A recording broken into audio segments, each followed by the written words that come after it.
Praise అలాడ్ ప్రియా దేవుని బిడలారా, ఉదయకాల సమయంలో మేల్కొన్నారా?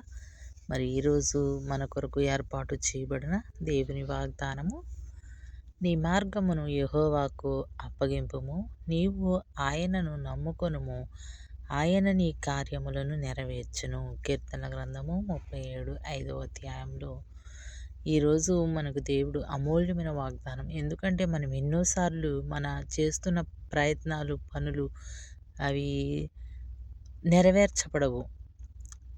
మనము ఎన్నో విషయాల్లో, బిడ్డల వివాహ విషయాల్లో ప్రతి అవసరతను మనకి ఏదైనా అవసరము కావాలి చేయాలనుకున్నప్పుడు అవి జరగవు. ఎన్నో ప్రయత్నాలు చేసినా కూడా ఆ పనులు అవ్వనప్పుడు మనం ఎంతగానో కృంగిపోతూ ఉంటాం. ప్రతి విషయంలోనూ మనం కృంగిపోతూ ఉంటాం. కానీ మనం నమ్ముకున్న దేవుడు వాగ్దానం చేసి నెరవేర్చే దేవుడు, వాగ్దానము నెరవేర్చే దేవుడు. ఆయనను మన ప్రతి విషయంలోనూ ఆయనను ముందు పెట్టి, అయ్యా నేను ఇది చేయాలనుకుంటున్నానని ప్రార్థించి మనం ఆ పని మొదలుపెట్టినప్పుడు ఆ కార్యము తప్పకుండా జరుగుతుంది. ఆయనను నమ్ముకొనమంటున్నాడు ఆయన. నీ కార్యములను నెరవేరుస్తానంటున్నాడు. మనం ఆయన నమ్ముకోవాలి. ఆయన యందు విశ్వాసం ఉంచాలి, నమ్మకం ఉంచాలి. ఇది నీవు చేయగలదవయ్యా అని మనం ఆయనను మోకాళ్ళ మీద మనం ప్రార్థించినప్పుడు, మనం ఆయనకు లోబడి తగ్గించుకొని ఆయనను మనల్ని హెచ్చించినప్పుడు, ఆయనని హెచ్చించినప్పుడు మన కార్యములు ఆయన జరిగిస్తాడు.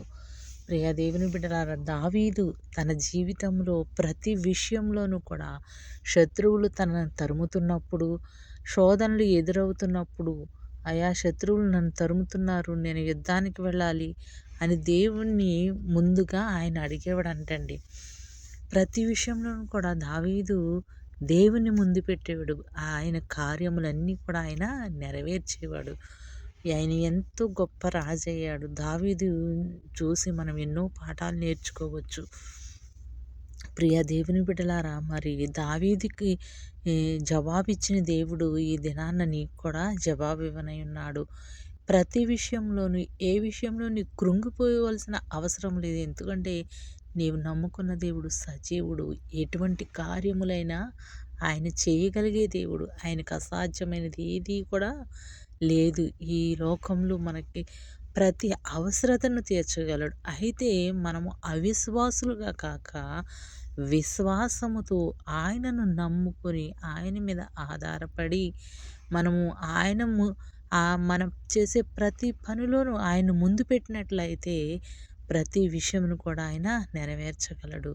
మనము ఈ లోకం నామకార్థంగా మనం ప్రార్థిస్తున్నామేమో, ఒకవేళ నామకార్థ క్రైస్తవుల వలె ఉన్నామేమో, అలా కాకుండా నిజముగా ఆయన యందు విశ్వాసం ఉంచి ఆయన బిడ్డలుగా మనముండి లోకము నుంచి ప్రత్యేకించబడి నీవు దేవుని బిడ్డగా, దేవుని కుమార్తెగా నీవు బ్రతకగలిగితే ప్రతి శోధన నుంచి దేవుడు నిన్ను విడిపిస్తాడు. అది ఎటువంటి శోధనైనా సరే ఆయన నిన్ను విడిపించగలిగే దేవుడు. మరి ఉదయకాల సమయంలో నీవు లేవగానే ప్రార్థిస్తున్నావా? ఆయన పాదాల చెంతకు వెళుతున్నావా? వేకువజామునే లేచి ఆయన కొరకు నువ్వు ప్రార్థిస్తున్నావా? లేదంటే ఇష్టం వచ్చినప్పుడు లేచి ప్రార్థించి, చాలామంది 7-8 గంటలకి లేచి ప్రార్థించుకుని బయటకు వెళ్తారు. అలా కాదు, ప్రతి ఉదయాన్నే నువ్వు ప్రార్థన చేయగలిగితే దేవుని కృప నీకు తోడుగా ఉండి నిన్ను, నీ కుటుంబాన్ని ఆశీర్వదిస్తుంది. మరి ప్రార్థిస్తామా? కొద్ది మాటలు దేవుడు దీవించును గాక. మహాపరిశుద్ధుడా, మహోన్నతుడా, నీ ఘనమైన శ్రేష్టమైన నామాన్ని బట్టి నీకు స్తుతి స్తోత్రాలు చెల్లించుచున్నానయ్యా. ఈ ఉదయకాల సమయంలో నాయనా, నీ వాగ్దానమును చదవటానికి నువ్వు చూపించిన కృపను బట్టి నీకు వందనాలు.